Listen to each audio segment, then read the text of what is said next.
Along a quiet stretch of Steinwehr Avenue in Gettysburg, Pennsylvania, sits a building that doesn't draw much attention. Today it's home to a tourist attraction with period costumes and sepia backdrops. As you step inside the building past a display of vintage hats and bonnets, you'll find yourself in one of the most quietly tragic sights in Gettysburg. This was once the home of a day laborer named George, a man whose unfortunate name is now all but forgotten in the shadow of a much greater tragedy. For it was here on July 1st, 1863, that Union Major General John F. Reynolds was carried after he fell in battle. Today we take a look at the George House, an unassuming building that has an incredible story to tell, a story rich in history and perhaps haunts. So if you're curious, let's take a walk through history.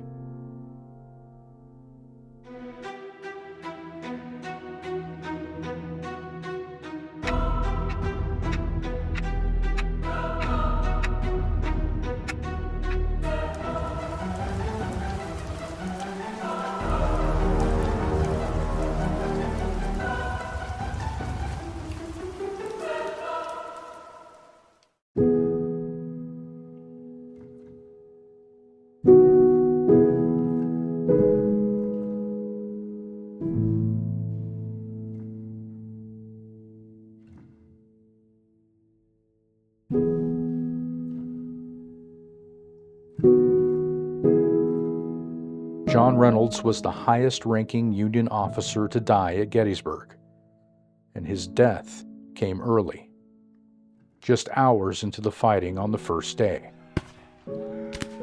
He had ridden into the fray, helping position troops near Herbst Woods, when a bullet struck him just below the base of his skull, killing him instantly.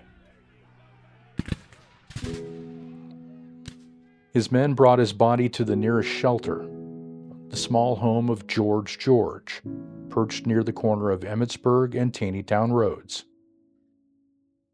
It was never meant to serve as a hospital. It wasn't a headquarters, it was just a home. But for one brief, blood-soaked day, it became the last resting place of a man who had once commanded armies.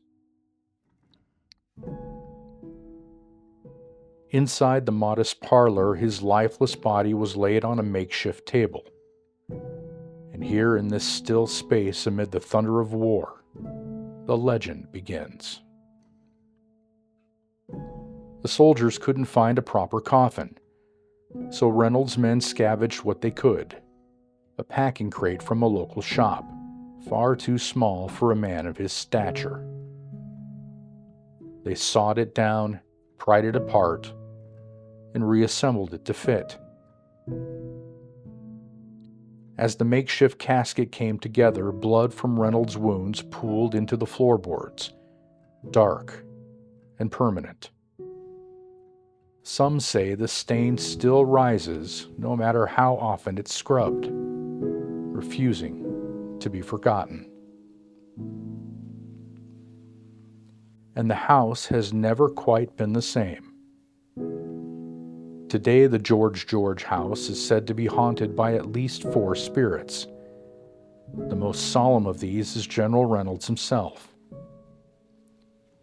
Visitors describe him as a tall shadow figure, often standing near the window where his body once lay. He's quiet and watchful, but there's a sorrow to his presence, especially when he speaks. One word. One name. Catherine. Catherine Hewitt was Reynolds' secret fiancé. They had planned to marry quietly, far from the eyes of the public or the judgment of families who might not understand how people from different religious backgrounds could fall in love. She carried a locket with his image and wore mourning black for the rest of her life. Catherine fulfilled a promise to enter religious life if he died in battle, It's said that her spirit visits the house too, drawn not by blood but by love. Visitors report the soft sound of sobbing in empty rooms, or the rustle of skirts when no one is there. One woman sitting alone in what was once the front parlor said she suddenly felt another hand brush hers, as if offering comfort, or seeking it. But not all the spirits here are gentle. On the attic floor, a different presence makes itself known. The laughter of a teenage boy, echoing through the space, sometimes accompanied by footsteps or the sudden shifting of small objects. Picture frames tilt, light bulbs unscrew themselves. Toys not meant to be there are found in corners or dropped from unseen hands. No one knows who the boy was or when he died. Some think he may be from a later time, a casualty of illness or accident. But this playfulness hides an eerie undertone, like a child playing tag in a graveyard. And then there's the liar. This spirit is something else entirely, not a soldier, not a mourner, not a child. It doesn't seem bound by history or grief or even a clear identity. It doesn't appear often, but when it does, it plays with perception. Guests have reported hearing voices whisper directly in their ears, urgent and terrifying. "Get out," it might say, or "she's behind you." One man described looking in a mirror and seeing his own reflection smile, but his face hadn't moved. One visitor claimed that while walking through the house, he noticed a shadow behind him, moving just slightly out of sync, as if learning to walk. When he stopped, it stopped. When he turned, it turned. When confronted, the liar vanishes, but not peacefully. Lights flicker, doors creak, the air thickens. A cold sweat rises, and the silence that follows is not comforting.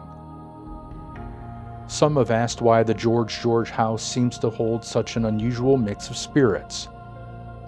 A battlefield general, a grieving fiancé, a ghostly boy, and a malicious shadow.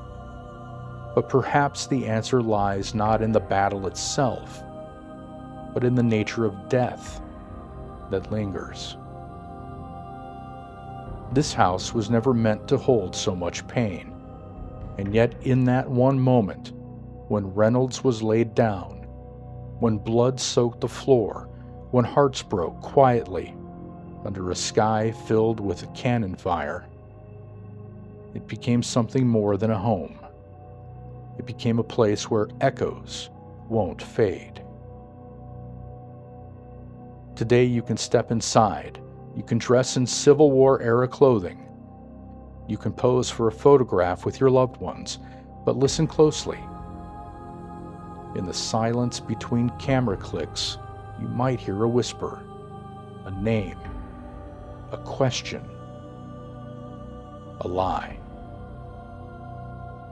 Because at the George house, a picture is worth 1,000 words, especially for the spirits. Thank you for watching. I'll see you next time as we explore more curious history. Take care.